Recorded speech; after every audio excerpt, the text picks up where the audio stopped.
नमस्कार दोस्तों, मैं हूं सुरजीत श्याम और आप देख रहे हैं workervoice.in। दोस्तों, अगर आप कहीं नौकरी करते हैं, कहीं काम करते हैं और ऐसे में अगर आपकी कंपनी आपको सैलरी ना दे या फिर आपके जो मालिक हैं आपका पैसा रोक लें, तो अक्सर आपका सवाल होता है कि क्या करें।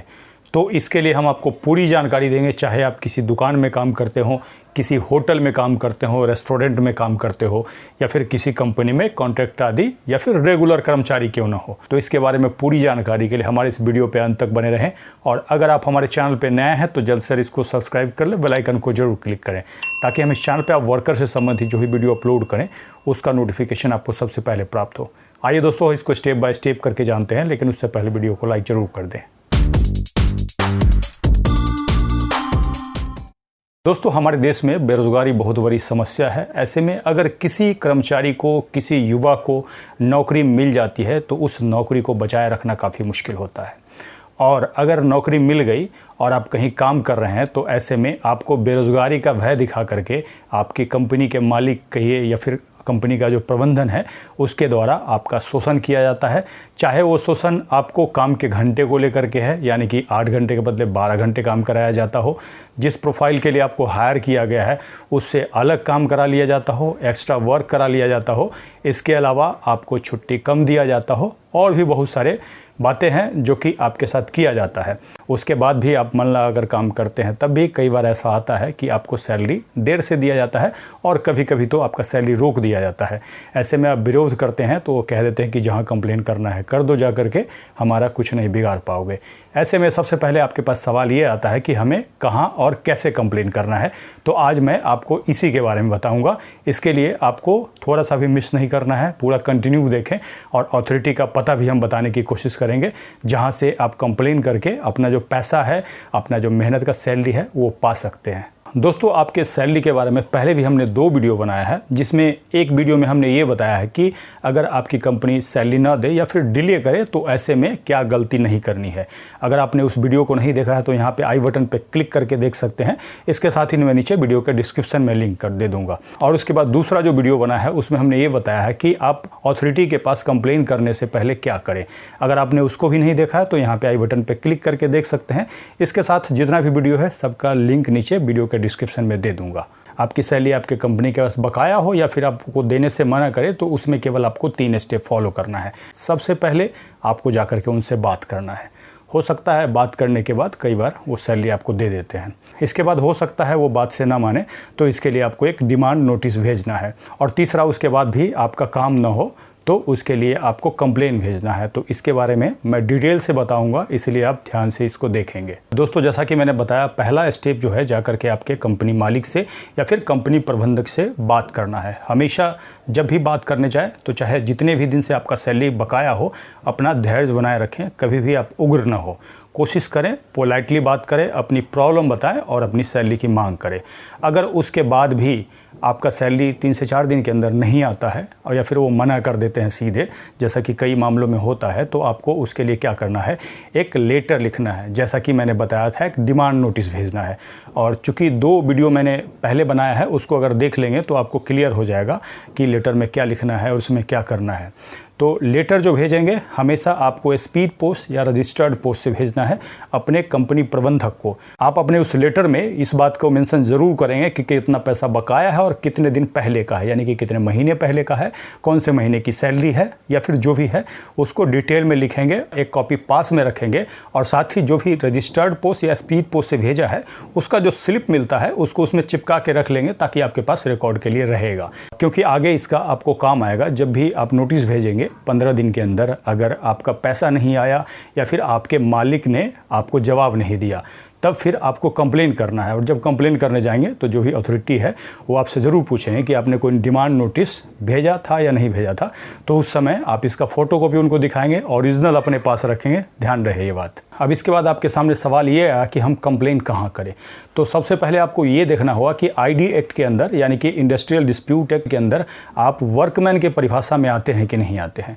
क्योंकि वर्कमैन के परिभाषा में आएंगे तो उसके लिए आप लेबर कमीशन ऑफिस में शिकायत कर सकते हैं, और अगर वर्कमैन के परिभाषा में नहीं आएंगे तो फिर अदर जो अथॉरिटी है उसके पास आपको शिकायत करना होगा। अगर आपको कोई कहता है कि सैलरी के लिए पुलिस में कंप्लेन कर दो, तो वहाँ केवल आप परेशान ही होंगे। बाद में यही होगा कि ये जो केस है हमसे संबंधित नहीं है, लेबर डिस्प्यूट है, ऐसा करके आपको आ जाएगा, बाद में आप परेशान होंगे। तो इसीलिए आप हमारी इस वीडियो को पूरा देखेंगे। भारत में कर्मचारियों को 2 कैटेगरी में बांटा गया है, एक तो वर्कमैन और एक नॉन वर्कमैन, जिसमें वर्कमैन शब्द को इंडस्ट्रियल डिस्प्यूट एक्ट 1947 में परिभाषित किया गया है, जिसके अनुसार किसी भी इंडस्ट्री में नियोजित सभी व्यक्ति वर्कमैन हैं, मगर वो इस कैटेगरी में नहीं आएंगे। तो कौन? जिनकी भूमिका मैनेजरियल, एडमिनिस्ट्रेटिव या सुपरवाइजरी की है। यानी कि किसी कंपनी में कोई मैनेजर के पोस्ट पे काम करते हैं, कोई एडमिनिस्ट्रेटिव पोस्ट पे हैं या सुपरवाइजर है। कहने का मतलब आप किसी को नोटिस दे सकते हैं, किसी को नौकरी से निकाल सकते हैं, कोई आपको रिपोर्ट करता है, तो आप वर्कमैन कैटेगरी में नहीं आएंगे,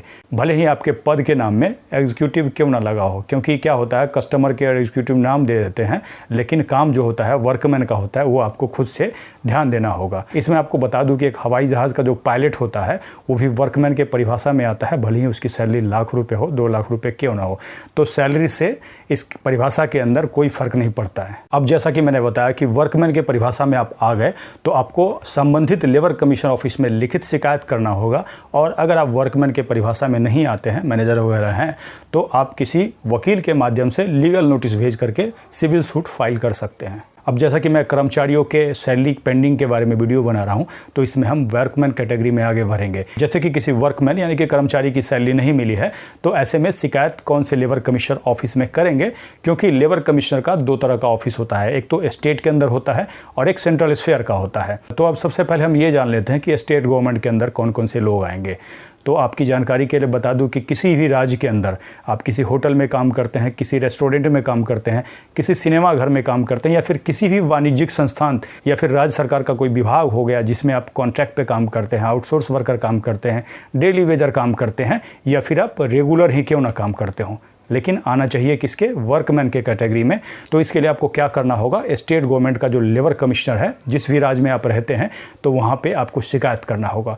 तो इसके बाद आपका सवाल होगा, स्टेट गवर्नमेंट का लेबर कमिश्नर ऑफिस हमें कहाँ से पता चलेगा? तो इसके लिए हमने ब्लॉग www.workervoice.in पे इसको अपडेट कर दिया है, जिसके नीचे डिस्क्रिप्शन में आपको लिंक मिल जाएगा। तो यहाँ पे हमने ऊपर में हर स्टेट का, हर राज्य का नाम लिखा है, और उसके बाद लेबर कमिश्नर ऑफिस का जो भी लिंक है वो हमने दिया है, ताकि उस वेबसाइट पे जा करके आप पता खुद से खोज सकते हैं। यहाँ पे जहाँ भी अवेलेबल क्लिक हियर लिखा हुआ है उस पर क्लिक करेंगे तो उस राज्य का लेबर कमिश्नर ऑफिस के वेबसाइट पे चले जाएंगे, और जहाँ अवेलेबल सुन लिखा हुआ है उसको हम जल्द ही अपडेट कर देंगे। और आप जिस भी राज्य से हैं, आपको अगर इसकी जानकारी चाहिए तो नीचे कमेंट्स में लिख करके बताएंगे, हम वैसे वैसे करके उस राज्य का लेबर कमिश्नर ऑफिस का वेबसाइट यहाँ पे अपडेट कर देंगे, जिससे कि आप डायरेक्टली वहाँ जा करके, और कई जगह ऑनलाइन कंप्लेन का भी सुविधा दिया हुआ है, कई जगह ऑफलाइन है, लेकिन मैं आपको कहूँगा कि आप ऑफलाइन कंप्लेन ही करें। अब इसके बाद जैसा कि मैंने बताया था कि सेंट्रल स्फीयर यानी कि भारत सरकार के अंदर जितना भी मंत्रालय है, जितना भी विभाग है, जितना भी PSU है, जैसे कि आप रेलवे के अंदर काम करते हैं, पोस्ट ऑफिस के अंदर काम करते हैं, कोई नेशनलाइज बैंक हो गया, स्टेट बैंक, केनरा बैंक, उसके बाद पंजाब नेशनल बैंक, इसमें आप कॉन्ट्रैक्ट वर्कर, डेली वेजर या फिर आउटसोर्स या रेगुलर कर्मचारी क्यों ना हो, खासकर वर्कमैन की परिभाषा में आप आने चाहिए। तो आप इसके लिए रीजनल लेबर कमिश्नर सेंट्रल, वहाँ पे ब्रैकेट में आपको सेंट्रल लिखा होगा, वहाँ कंप्लेन करना होता है। ऐसे पूरे देश में सेंट्रल गवर्नमेंट की तरफ से 16 रीजनल लेबर कमिश्नर का ऑफिस है, जिसका लिंक भी मैंने नीचे आपको अपडेट कर दिया है, जिसको क्लिक करके आप सीधे रीजनल लेबर कमिश्नर के वेबसाइट पर जा सकते हैं, जहाँ से उनका पता, फ़ोन नंबर वगैरह आपको मिल जाएगा। दोस्तों, अब आखिर में बताना चाहूँगा कि कंप्लेन करते समय कुछ बातों का आपको ध्यान रखना है। सबसे पहला नंबर, जब भी आप कंप्लेन करें, सादे कागज़ पे कंप्लेन लिखें, टाइप करके भी दे सकते हैं, और जो कंप्लेन है साफ़ तरीके से पॉइंट वाइज लिखें, सीरियल वाइज लिखें। अगर आप चाहते हैं कि किस तरह से हम लिखेंगे, उसका क्या फॉर्मेट होगा, उसमें क्या क्या लिखेंगे, तो आप नीचे कमेंट्स करके बताएंगे, तो आगे फर्दर मैं इसके बारे में डिटेल में आपको जानकारी उपलब्ध कराने की कोशिश करूँगा। दूसरा, अपने शिकायत में अपने एम्प्लॉयर यानी कि कंपनी प्रबंधन या फिर मालिक का नाम और पूरा पता दें।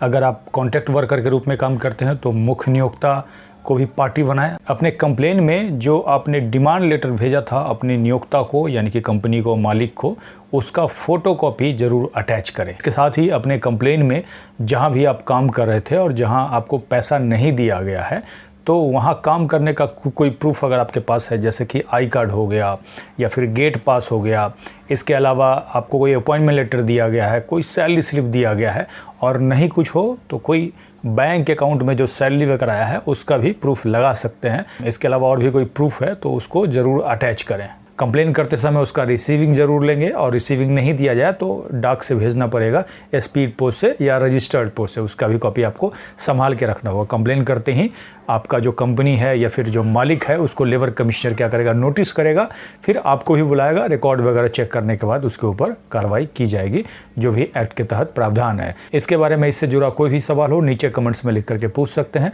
वीडियो को लाइक करेंगे और अधिक से अधिक शेयर करेंगे ताकि अधिक से अधिक साथियों तक ये जानकारी पहुँच पाए। इसके साथ ही विदा लेता हूँ, जल्द ही एक नई जानकारी के साथ मिलते हैं। धन्यवाद।